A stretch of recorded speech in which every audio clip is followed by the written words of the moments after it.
안녕하세요, 여러분. 오늘은 지난번에 말씀드렸듯이 묘지와 고지에 대해서 여러분께 말씀을 드리려고 합니다. 묘지와 고지라는 말, 좀 생소하게 느끼시는 분들도 계시고요. 들어보신 분들도 계실지라고 생각이 되는데, 묘고지라는 거는 우리 그 사주 구성 중에서 지지에 있는 토, 진술충미라는 토에 해당하는 내용이에요. 묘지고지라는 거는 12운성이라는 것이 있는데 그 운성 중에서 묘지에 해당하는 기운이 왔을 때 그때를 의미하고요. 이런 말이 붙게 된 거는 그 토라는 그 글자 속, 이 글자 속 지장간이라고 하죠. 지장간이라는 건 의미는 뭐냐면 지지 속에 숨어 있는 천간이에요. 그러니까 지지 안에 감추어져 있는 천간의 기운을 지장간이라고 합니다. 그래서 그 각 지장간의 토 속에는 지장간 속에는 많은 천간들이 들어있기도 하고, 특히 지지에 있는 토 속에는 굉장히 다양한 기운들이 들어있습니다. 그래서 잡기라고 표현하기도 하고요. 그리고 그래서 토가 많은 사람들을 속을 알 수도 없다. 재주가 많다. 이것저것 많이 하고 싶다. 이렇게들도 표현을 합니다. 하나씩 한번 알아볼게요. 우선 간략하게 대략적인 부분을 알아보는 거기 때문에 지지 전체를 하지는 않을 거고요. 진술, 충미 속에 어떤 묘지, 이것들이 어떤 창고, 어떤 묘지의 역할을 하고 있는지 한번 우선 그 속에 무엇이 있는지 볼게요. 진토라는 그 토 속에는 수를 가두는 기운을 가지고 있습니다. 수라는 물의 기운이죠. 물의 기운을 가두는 기운. 그리고 술토라는 그 속에는 화의 기운을 가두는 창고, 묘지 역할을 하고 있고요. 축토는 금의 기운을 가두는 창고, 묘지의 역할을 하고 있고, 미토라는 기운은 목의 기운을 가두는 창고 역할을 하고 있습니다.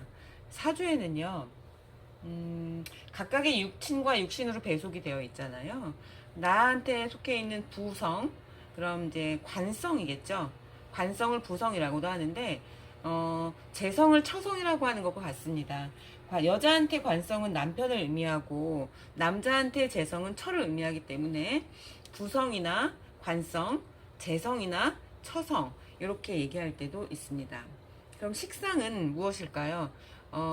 부모에게 자식의 자리겠죠. 그럼 이런 것들을 임묘시키는 작용을 하는 글자가 있습니다. 내가 만약에 간목, 을목, 일간이라고 했을 때 그 사주 중에 신축이라는 간지를 가지고 있다면은 이거는 그 부성인묘, 관성인묘라고 볼 수 있는데요. 이럴 경우에는 어떤 현상이 일어나냐면 내 남편이 그 좀 자기 역할을 잘 못한다든가 좀 기운이 없다든가 운에서 이런 것들이 왔을 때도 마찬가지예요. 근데 전체적으로 뭐 신축이 있다 그래서 다 그런 건 아니에요. 이 관성에 해당하는 그 부성에 해당하는 글자가 굉장히 약할 경우, 예, 주변에 세력이 없고 약해서 늘상 기운이 빠져 있는 경우에는 이런 부성인묘의 작용을 할 수 있습니다. 병정일간에게는 임진이라고 하는 간지가 있을 때를 말하는데요. 이것 역시도 마찬가지입니다. 병정에게는 임수, 수의 기운이 관성 그리고 부성의 기운인데요. 이 진토는 수를 가두는 역할, 이런 역할들을 하고 있기 때문에 부성인묘, 남자와의 어떤 인연이 직장도 만족하지 못하고 좀 박하다. 이거 역시도 임수의 기능이 약할 때입니다. 무기토일 경우에는 을미를 가지고 있을 때, 연, 월, 시 어디에 을미가 있을 때, 이럴 때를 부성인묘라고 하고요. 신금과 경금이 일주를 가지신 분은 병술을 가지고 있을 때를 부성인묘라고 합니다. 임계 일주는 무술이라는 간지를 가지고 있을 때 이제 부성인묘라고 표현을 하는데요. 이거 역시도 이 부성에 해당하는 그 글자가 굉장히 약할 때 이런 현상들이 일어나니까 무조건 이것이 있어 라고 해서 나는 부성인묘, 남편의 묘지를 가지고 있네, 아니면 조직의 묘지를 가지고 있네, 이런 말들을 할 필요는 없습니다. 주변 사주 구조를 잘 살펴야 되겠죠. 그럼 이번엔 재성인묘를 한번 볼까요? 남자 사주일 경우 이 재성이 인묘되는 것을 가지고 있을 때 처성이 인묘된다고 하죠. 이럴 때는 아내를 극하는 기운이 되기 때문에 처복이 좀 부족하다거나 아니야 아내가 좀 약할 수 있다거나 아니면 나의 그 활동 무대라든가 나의 재물을 좀 이렇게 제대로 활용하지 못한다거나 이럴 경우도 있습니다. 근데 이 재성인묘는요 좋은 점도 있어요.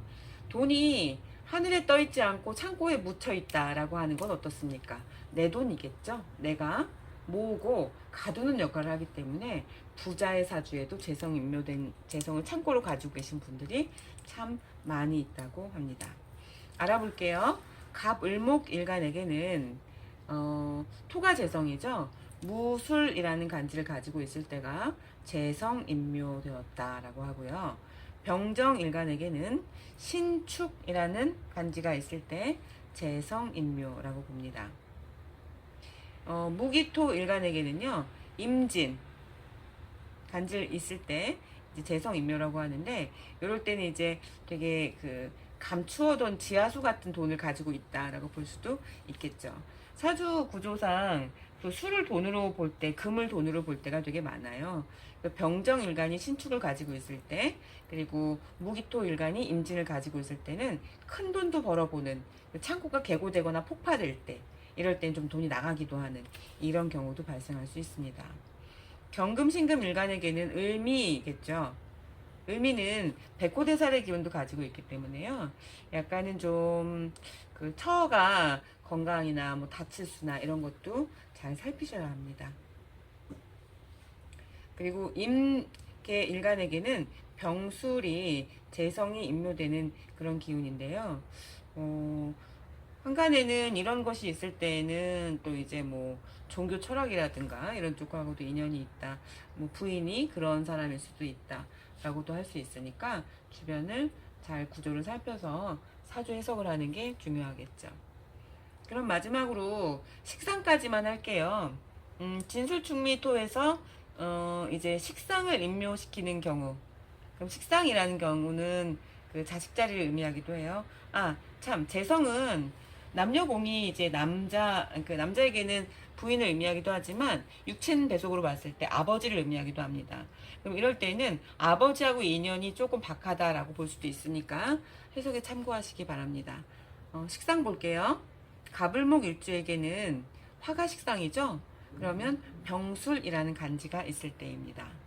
그리고 병정일간에게는 무술이라는 간지가 있을 때, 그리고 무기토일간에게는 신축이라는 간지가 있을 때, 이럴 때가 식상이 인묘됐다.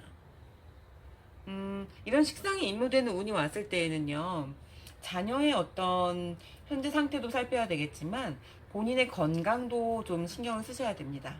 식상이라는 게 뭐예요? 자기 어떻게 보면은 그 돌아가는 기운, 그 내가 펼치는 기운, 활동하는 기운들인데 이런 기운들이 갇혀버리는 거예요. 그럼 나의 기운이 갇힌다라고 생각해 보세요. 내가 무기력해지고 건강상의 면, 어떤 그 순환기 계통 이런 것들도 좀 점검을 해주셔야 되겠죠. 경신일간에게는 임진이라는 간지가 있을 때 식상이 인묘됐다고 보고요. 임계수일간에게는 을미라는 간지가 있을 때, 이렇게 운에서 왔을 때도 마찬가지예요. 이럴 때가 식상이 인묘됐다라고 표시를 합니다. 그래서 무조건 인묘, 고지, 묘지가 있어서 다 안 좋아라는 판단하지 마시고요. 이럴 때는 해당하는 오행이 약할 때, 이럴 때가 좀 위험하다라고 볼 수 있고, 운에서 해당하는 오행을 가두는 기운이 왔을 때, 이때도 좀 신경을 쓰셔야 됩니다.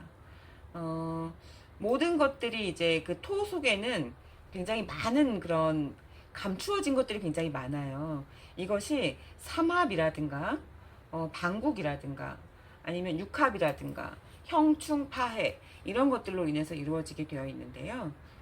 토는 그 기운을 가두는 역할도 하지만 기운을 열어주는 역할도 합니다.